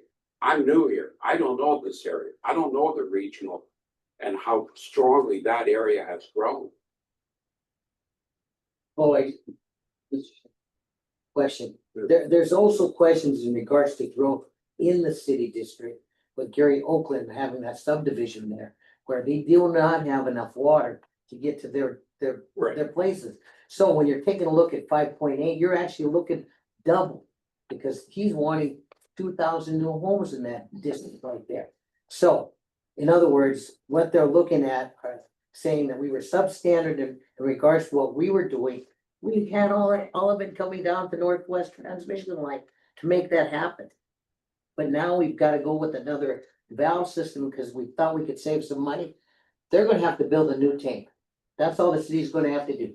They're gonna have to build a new tank to take care of Gary Oakland and what they want to consider what we're doing up there on Lake Hills area too at the same time. Anyway, the So- response to you, Doug, is that because of this data, they have to do more hydraulics, and we cannot do it without the city's help. We need their hydraulics. So we're gonna talk about, he said he'd happy to show up and talk about it. So that's the latest. And has it changed or delayed it? Yes. I'm not a hydraulic engineer. He asked me for the data. We crank up the data, we review it, double check it. And based on this stuff, they can confirm some of the things Brad had talked about. So it has to do with how do you design this connection, not just constructing it, but how do you hydraulically do this? And Lewis needs to know these numbers so that we can intelligently discuss what needs to be done. And they're going to build a new box tank. Perhaps it should be 4 million gallon rather than 2 gallon. I don't know, but something good will happen when people get together and discuss. And when they discuss it, it's gotta be facts. We gotta have facts, guys, going forward. And is this another delay? No, it's just doing the job correctly. And in the meanwhile, this cab is just ticking away. Engineering fees are just ticking away. There shouldn't be any engineering fees if they haven't done anything about it. Well, they had done hydraulic calculations, that you see that latest bill. I think the topic we're on is the budget. Yeah. We're getting off. Right. Miss- Sorry. Mr. Chairman, Dr. Essman, go ahead. thank you.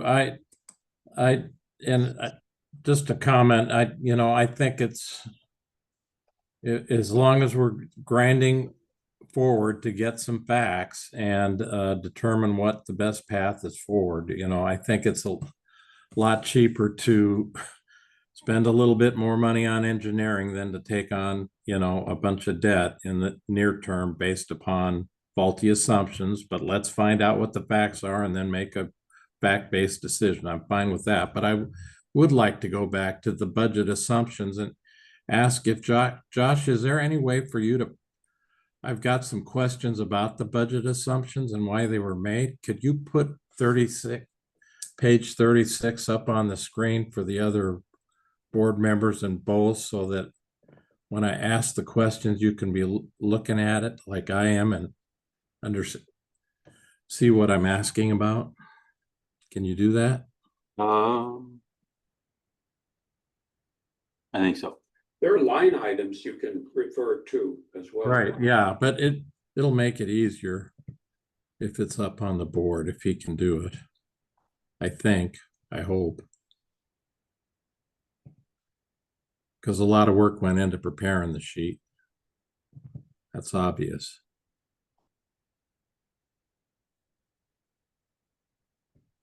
This thing going.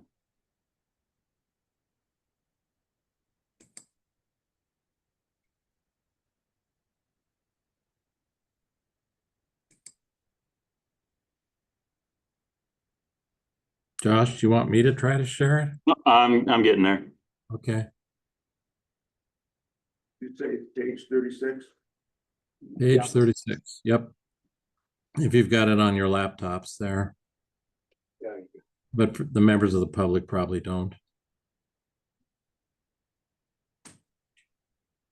Just go. Okay, there you go. There you go. You got it. You're up? Yep. Okay. I've got a couple of questions. I noticed that the fiscal year 26 assumption on salary and wages was a 4% increase on line 7, but the inflation assumption was 3.0%. Bo, why have increase the salaries and wages? It's 25% higher than the rate of inflation that you project. What was the reason for that? I think, yeah, originally they were the same, but the 4% has to do, I think, with the city's, We matched with the city, the collective bargaining agreement the city had. They increased 4% this year and 3.5% the next. So we matched it. That's the information I was seeking. Then I noticed in the blue chart bar below that, the percentage of profit net on revenue for 25, you're anticipating it ending up at 5.8, and this budget assumption is that is going to actually increase to 6.5, which is about a 12% increase in your net profit assumption. Is there a reason why that net profit percentage needs to increase by 12%? well, a lot of that is driven by item number 6, which is the non-revenue water. Right now, as you know, the average is October of last year is running at 39%. So we hope to bring you down at 20%. And this leak here, if this is the leak, we should be able to achieve this. And Josh, I think in the original assumption, we had 16% in there. Right.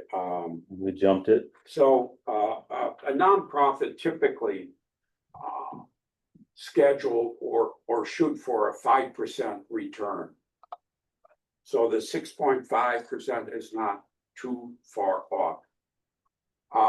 Let me tell you this, 30-year government bond hit 5% this past week. And we are supposed to pay 300 basis points, which is 3%. 3 plus 5% is 8% that we need to pay the city on their equity, which is $130 million. We're going to pay them for 8% return on equity. Same. So anyway, a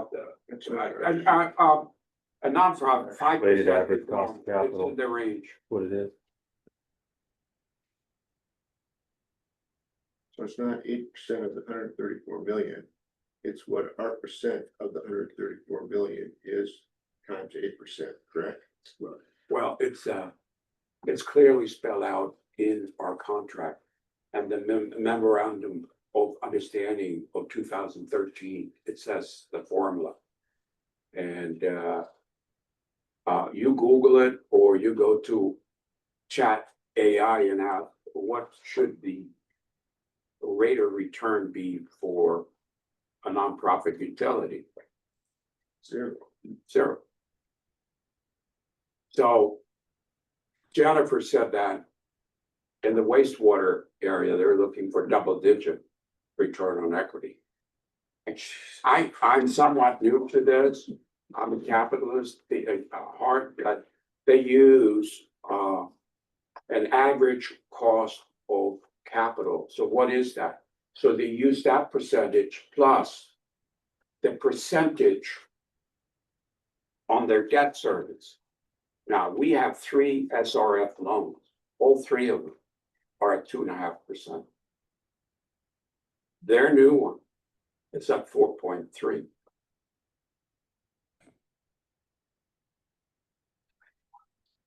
They pay a lot. Their debt service going from $900,000 last year to $5 million 2027. $154 per meter. Okay, let's get back to our budget. Yeah, and just a final question, Mr. Chairman, for Bo. Bo, in terms of the rate structure, assuming, we end up with the 12.5% Yeah. purchase cost increase, are you planning on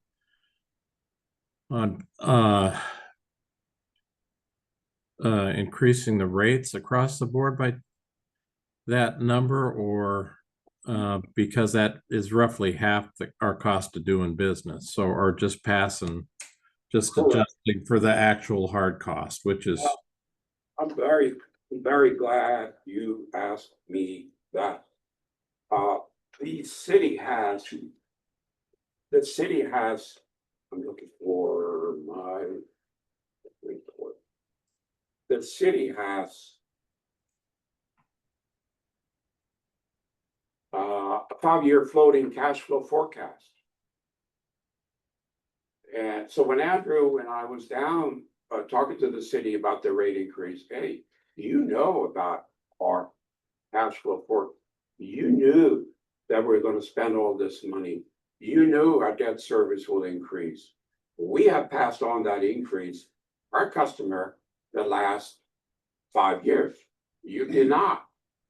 So I'm not going to argue with her calculation what we did, but what I'm saying is we need to have a 5-year floating budget forecast, because this idea of going to hit the city over the head each year, it doesn't make any sense.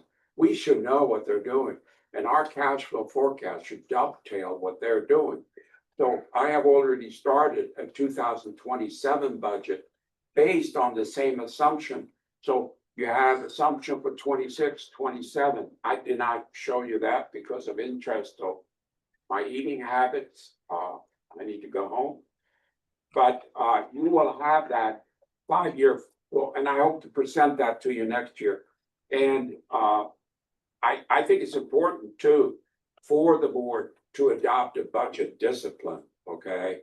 Not just 1 year and roll the dice. You got to have a 5-year forecast. Where is this ship going? And our biggest supplier, our only supplier, is the city.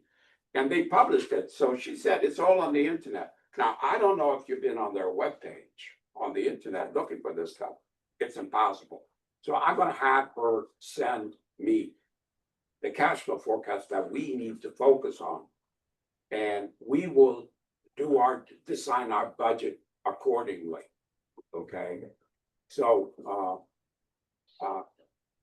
but we're not too far off with the price increases going back 5 years. Like their consultant said, we're almost spot on. We have increased historically our prices a little more aggressive than they have increased the pricing to us. I can assure you. just a final comment, Mr. Chairman. I do still think we need to think about, hiring qualified assistants for the general manager in terms of preparation of a new rate schedule to make sure whatever we do is going to cause price shock to our customers. And I think we need to make sure it's defensible, legally defensible. Are you saying like rate study? Yes. Rate study expert? Okay. I have already discussed our rates with Andrew. And he said we should pass the 12.5 to our customer. Even though our cost of sale, as you know, is 50 or 60% typically. But we know where the ship is going. We know where it's going. So we got to do it gradually. And next year they're calling for 27%. I don't think we need to go that high at all. Okay. But we need to go in step and have our budget discipline for 5 years that's synchronized with the city. We are on their biblical accord. I mean, we're totally dependent on it. So it just behooves us to budget 5 years out so that the board, you have the information, you know where we're going, and you know approximately what the rates will be in the next few years based on what the cost of water is gonna be. So it's a very simple thing to do. And I hope to have something for you next meeting. Thank you. Okay. So with that in mind, what are you gonna, with the preliminary budget? That is 15% more, 12.5. 12.5% more? Yeah. I know. Do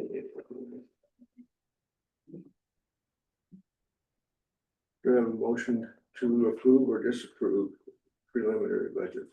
I make a motion that we approve the preliminary. Been moved by Maine, second by Gray. Discussion?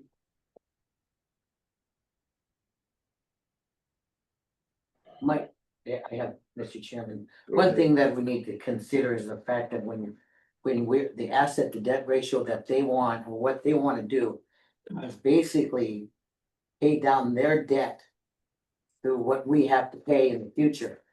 We need to consider seriously about a water treatment plant that we can do. So this is my last meeting, but one of the things that we need to discuss is they're way above what they need to be. And Lockwood already made that decision to build their own treatment plant. We can do that too. And then we don't have them as our umbilical cord. That's all I have to say on that. Okay, any other discussion? Tom did. No? I agree with what Lane just said. With the rates that we have to pay, we can pay a whole lot. For length of the continuing. We should look at that. Further discussion from the board? Or, well, I'm done, all right. You know I was. Oh, we're starting to repeat, so. What, if you're not As far as done, finish, please. inflation, it's listed as 3%. Construction inflation is 6%. It's been highly advertised. This district deals with construction products. So 3% inflation is kind of low. When everybody else in the construction outfit is 6%. I Public think comment? it should be increased. You know, Your perspective. well, one quick comment if I don't make on the budget. Looking forward. And I'm working on the 27 budget now. Why are you doing that, though? Well, the city has already told us they're gonna increase the rate 28%. So we need to plan now. They're expecting us to pay about $3.7 million for the same quantity more water we bought this year for about $3 million. 2027, they're expecting us to pay $4.7 million for the same water. So what I did is figuring out their debt service per meter, which is about $3,400, $3,400 48 meter. Okay, so you multiply that by the 6,100 meters, and you come up with $20 million. So $20 million, 4.5%, 30 years, it's $1.2 million a year. It's about $97,000 a month in interest. So we'll be paying, that will be a third of what we have to pay in 2000. And we buy a water plant for $20 million. It's tough. It's gonna be very tough. But the city needs to know our thinking. If they're gonna spend that kind of money, they at least need to consult with us. And I don't think they have on their investments. So we need to explore option. We owe it to our customers. Right now, they owe less than $500 per meter. Are they gonna vote to take on $3,500? I don't know. But we need to explore and be realistic about it and look at it. And that's why, from a budget standpoint of view, we need to look forward 5 years. Public comments. Yeah, please come forward. I guess I disagree with increasing the budget 12.6%. If you, and I've pointed this out multiple times, but Andrew's report said that we were starting the increases last year. But we didn't save any of that money, it's all gone. So to spend 12.6% this year and then look at 28%, we knew this was coming. We've known it for multiple years, it's very public. When I was researching things, I ran into a letter to the editor I'd written a year ago that references. So to me, people, I mean, I talked to a lot of people in the election, people are really angry about the rate increases this year. To make a 12.6% increase when the cost of water to us is only 6.5% or 6%, a little bit more. I mean, that's how it impacts our budget. I think the other thing you have to do is you have to start looking at what can we cut. We have very, very, very generous benefits for staff.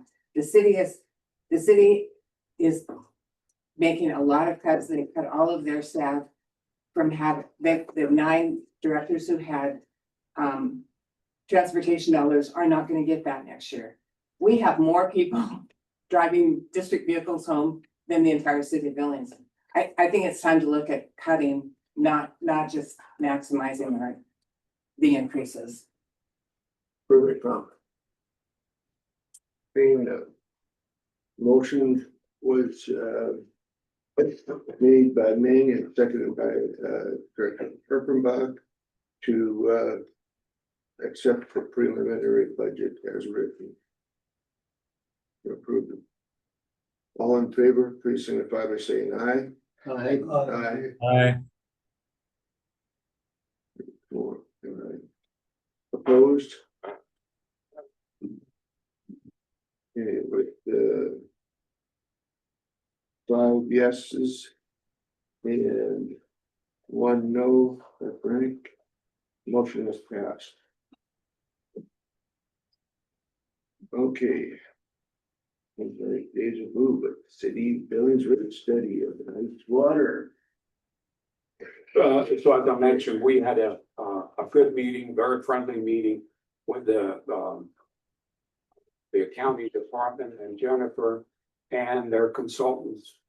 And we went through all the numbers, and I spent a lot of time on the number, make sure that the numbers arrived and they were synchronized, and that sort of thing. And they all were. It's just they're spending a lot of money. So the end game is that we're looking for at least 12 different items for Andrew. And I talked to him. I just want to get the latest information to him today, and he said I'm going to give him a call down and talk to me. So to summarize, both Andrew and I feel that the 12.5% is going to stick with the city. They have difficulties, cash flow, or will have, and as you know, the new real estate taxes is going to cost the city $10 million. So they're going to cut more than everybody will be on bikes down there. So said that, I think with the budget here, that's why we feel comfortable presenting this budget to you. And don't forget, the budget is a guideline. It's, this is what we're shooting for. And we hope we can stick to it, but we should review it on a quarterly basis, either up or down. What I do like to propose to the board is that we have a new category of our rate structure. And I think I alluded to this last meeting, And that is at 75,000 gallons and more. Now, the city has that and their consultant, They do not.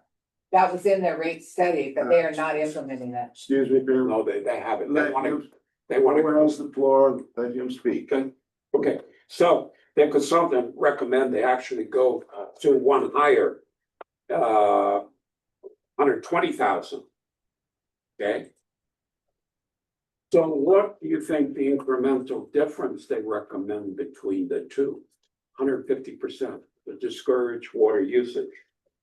So I recommend to the board that we go to 75 and put the same rate as the city, because the city rate is high. It's $11.37. So we'll be happy with that. But I think the more we can do that mimics what the city is doing, the better off we are, one way or the other. So what does that mean? Well, I ran a study on how many customers do we have in that category.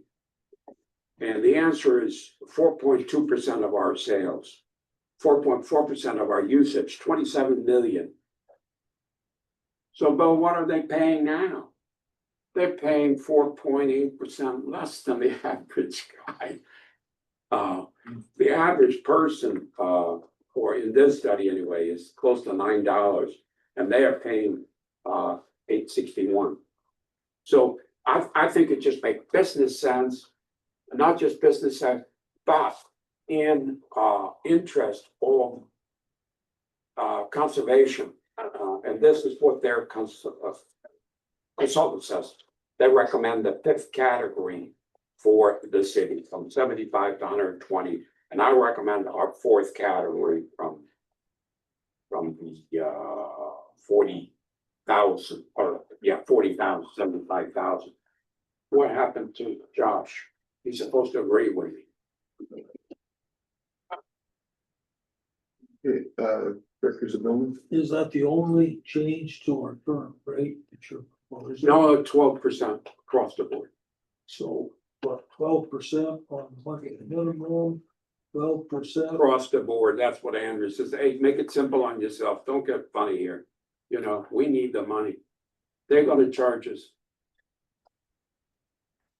So you want 12% more on the monthly minimum and 12% more for each. The maximum, minimum, and the minimum, across the board, every category. But I'd like to create this Will that be new on, 4th category. will that Oh, be yeah. on next month's agenda? I don't see it on this month's agenda or in the packet that we're looking at. Right, but we're talking about the rates. I'm just proposing. I don't expect you guys to vote on this. Hopefully it makes sense to you and that you will take it up on consideration. Mr. Chairman, Barrow, then you. Mr. Chairman, I just have one customer concern about that, the guy that has the laundromat. He was here about 4 months ago, concerned about our rates, it jumped considerably for him. Right. That would put him up in a different tier, he's gonna considerably increase his rates at the same time. I don't know if he's aware of that, or if it's something that we're just considering at this time, but for him, that is a major catastrophe. So, No, that's Director a Ashman. good point. well, I'm not gonna be supporting any rate increases whatsoever unless we do something to separate the large residential type users from the Main Street commercial users. Because right now you've got large apartment complexes, large trailer court complexes, they're paying the same basic rate as your small Main Street business, like the restaurant in Ming's building, and you know, the bank in my building, whoever. And it's just the demands that are placed upon the system, both our system and the city system, by those two different types of users should never have been combined, in my opinion. So I would be a no unless those get separated. And I want to put that marker down now because I've raised this in the past, and Josh always said, well, this was just our first attempt. We can improve it later. Well, now's later, and I want it improved. And I'll be a hard no on anything else if we don't get that change made, because I think combining them is illogical, it's improper, and the rates need to reflect the cost of service. That's what's fair. And I hope that we can get to that point. Thank you. Are you, Jeff, if I may ask, are you implying that those customers with a 4-inch line supplying 15 double wide trailer are buying the water at a less price than somebody, a residential guy with a 3/4 inch meter? No, I'm not, no. The multifamily residentials, by and large, as I understand it, are paying the commercial rate. And that's the problem, because the profile of use of commerce of the commercial customers, they don't create a peak morning, 6 a.m. demand or peak evening 8 p.m. demand. Commercial customers just don't.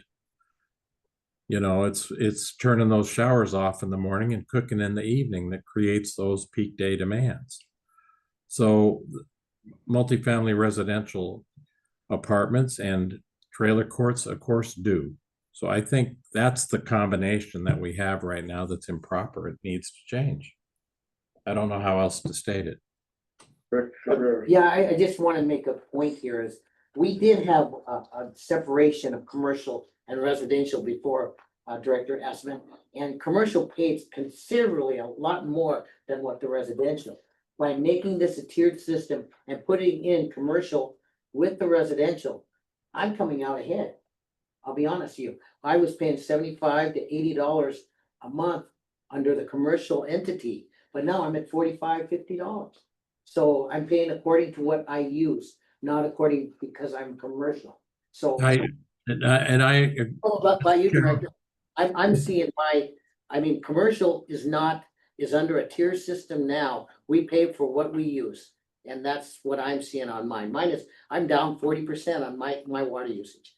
And that's what we pushed on this rate study 2 years ago when we did this, so that we pay the same amount. And it worked out. Where we made the difference between commercial and residential is those people that are going to Arizona and are not, and I've had a few people talk to me about that. They have to pay a base rate. Before they didn't pay anything. And we made them pay $20, $30 a month. I don't remember what it is, but that made up for that difference between commercial and residential.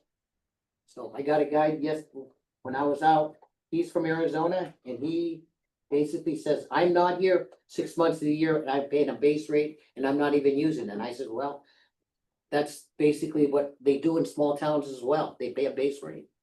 So for me. yeah. Earlier you stated that the laundromat. Because they'll be in a higher tier system, sir. And Director, because they use a lot of water, that's their question is because of the tier system, that's going to push them on a higher rate of what they're doing. They're not irrigating, they're using it commercially that way. Their commercial rate came down. It did. Yeah. It did, but we're considering another tier structure for them. It's going to go back up. Does that make It's gonna go up. Yeah, I know, But it'll there's go even- up on the amount of what they use? and when they use it. Thank you. Mr. Chairman, my recollection is, and it may be incorrect, I make mistakes, but my recollection is that commercial users do not have had tiered increases. It's just a flat rate. I know it's that way with the city of Billings. I know it's that way for my commercial water resale business. It is just a flat rate regardless of how many gallons you purchase, it's the same price per gallon. It's if you want to have tiered rates on large demands on your customers, it needs, you want to do that to encourage conservation, and you need to separate that then by the demands that are produced. That's why I would like the multifamily residential removed from the commercial category. That's just my request. That was the original rate design that Raptels produced, was a inclining block tiered system for the residential usage, and then it was a flat rate for commercial, a flat rate for irrigation, and a flat rate for the water holes, the resellers. And then that was one of the changes that the board made. It's the definition of who's in that commercial class, Josh, that I have a problem. Well, I understand that. I'm just saying the backstory that, yeah, originally it was designed to be a flat rate for commercial, and then it was changed to be a tiered rate. Josh, everybody pays the tiers. Okay, so I got it right in front of me here. Non-residential commercial usage. 0 to 10,000 gallons, $4.20. 10,000 to 100,000, $4.60. 100,000 to 100,000 to 500,000, $5. Over 500,000, $5.30. And as soon as you get over 20,000 in residential, you're paying more than the commercial pays on any of it. So if you got 20,000 gallons in residential, you're paying $7.10. The top price in commercial is $5.30. That's almost $2. That's $1.80 difference. Commercial's cheaper. Which I guess, Frank, that's what my argument is on why the multifamily residential should be separated from the commercial, because they create higher demand on the system. So I would think they should be paying more. That's my point. Thank you. Yeah, non-residential commercial. Non-residential, not residential. So it's just commercial and non-residential. Right now, multifamily does not pay commercial rates. I do. They pay residential rates. No. Because the only rate we have for commercial is non-residential commercial. We don't have multifamily. Now, the city does have a multifamily rate. Right. We could look at a We don't multifamily either. rate. I won't argue. There was a big change in the city, how much they switched over. If you look at the statistic, To say that's a that big grouping. multifamily and the greater courts are commercial, they are not. Because They are. well, I think they are because they are a commercial entity. Anything over single family residential Is a commercial. falls into the So there is merit in looking at it. But Duplexes are commercial? I I don't think so. Why don't you have me do a study? that's the point, because of what Just Ross said, yes. Yeah. That's the. Sure. Our district. Where it is in the percentage. I think Bo has a point. He offered to pull the numbers for our district. So we can, instead of guessing this and guessing that, we can go through with, actual facts. I think that's a good idea. Thank you. Yeah. Okay, moving to item number 3. So can public comment? I don't vote on this. I would like to make a comment. Your time for that was at the start of the meeting. I want to make a comment on the water rate. Agenda item. What did you vote? It's a public agenda item of rates, so. I will give you 1 minute. Please use it wisely. Okay. I would say, first of all, there's some factual errors in what Bo said. The city's not losing 10.1 million on the real estate thing, they're losing 2.1. Because they've gone with the state law. Secondly, Well, because they're It's not charging really- somebody else $6 million. You're wasting your time. and secondly, Sure. while Please talk to me. the large increase is in their rate study, they are not implementing that. There are other large increases that were recommended in their rate study that they're not implementing. They're giving a 0% increase. Will be a hard no on a 12 point increase. It's not justified. Our cost goes up 6.25%. And I hope when you get on the board, you will listen to the facts. And I hope you back and the bow will. It's not a higher city for But the 6.5%. It's all right, well, It's not worth it's it. all right. Not worth it. He loves to play with the leash. Okay, new business. Resolution 2525. Whereas pursuant to Montana law, County Water District of Billings Heights, the district is governed by the board of directors. And whereas the district is empowered to do all acts necessary to full exercise of the general powers of the district. And whereas the board has provided in Article 8 of the district bylaws to determine offices and duties of administrative personnel. And whereas by those bylaws, the board shall be responsible for appointing the general manager and board secretary. Whereas when necessary and appropriate for the conduct of district businesses, the board shall appoint by a majority vote the following administrative personnel: general manager and board secretary. Now therefore be it resolved by the board of directors of the County Water District of Billings Heights to enter into a formal contract with Ms.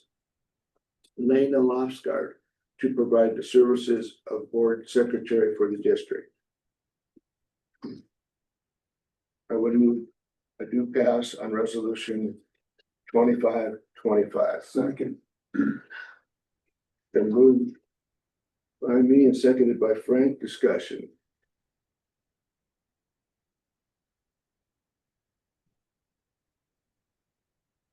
Any more discussion?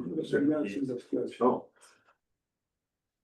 You know, will we be voting on the contract? Approve this resolution. if we approve this resolution, it authorizes us to enter into a formal contract. Director Ewald. Does she want to accept it after sitting through two of these meetings? Real. But no one asked that one. Any other comment? Public comment? We'll quick vote. All in favor of motion to approve resolution 2525 to enter into a formal contract with Ms. Lena Lofsgaard to provide the services of board secretary for the district, please signify by saying aye. Aye. Aye. Motion passes unanimously.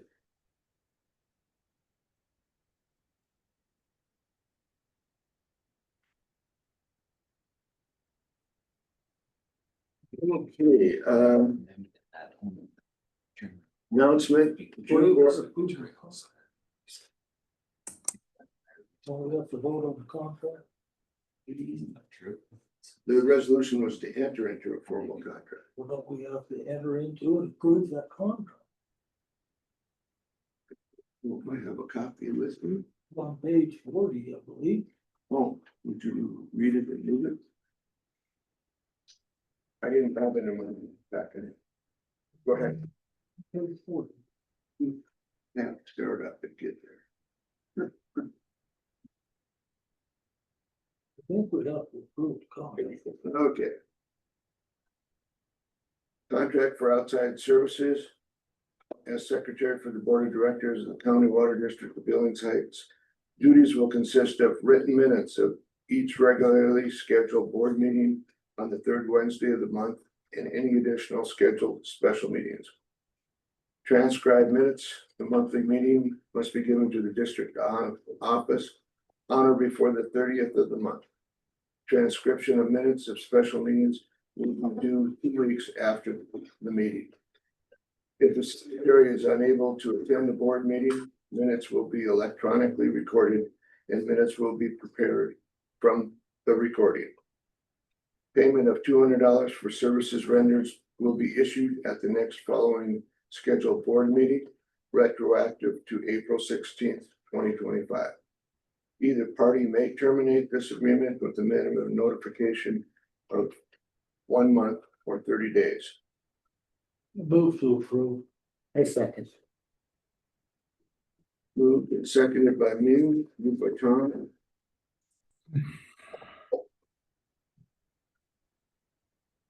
Discussion.